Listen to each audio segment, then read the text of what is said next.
అందరికీ నమస్కారం. ప్రకాశం జిల్లా గ్రంథాలయ సంస్థ చైర్పర్సన్ సుచిత్ర వేరే చౌదరి మానవత్వాన్ని చాటుకున్నారు. చిలకలూరిపేట బస్టాండ్ సమీపంలో ఓ బాలిక స్పృహ తప్పి పడిపోయింది.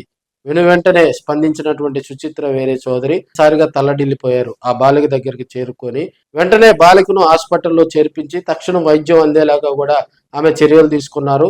బాలికకు రక్షణగా కూడా ఒక కానిస్టేబుల్ అక్కడ ఉంచి మరి కుటుంబ సభ్యులకు సమాచారం అందించి వారి యోగక్షేమాలు అడిగి తెలుసుకున్నారు. ఈ సంఘటనలతో అక్కడ ఉన్నటువంటి మరి ప్రజలందరూ కూడా సుచిత్ర వేరే చౌదరికి ధన్యవాదాలు తెలియజేశారు.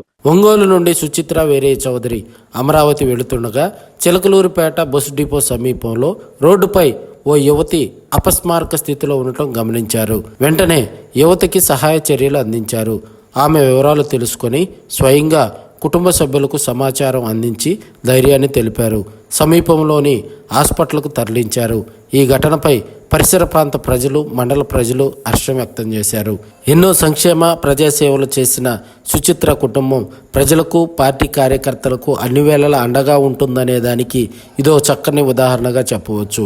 సీఎం చంద్రబాబు నాయుడు, మంత్రి నారా లోకేష్ ఆదేశాలతో సేవా కార్యక్రమాల ద్వారా రాబోయే రోజుల్లో రాజకీయంగా మంచి భవిష్యత్తు సుచిత్ర కుటుంబానికి రావాలని మండల ప్రజలు ఆశీర్వదించారు.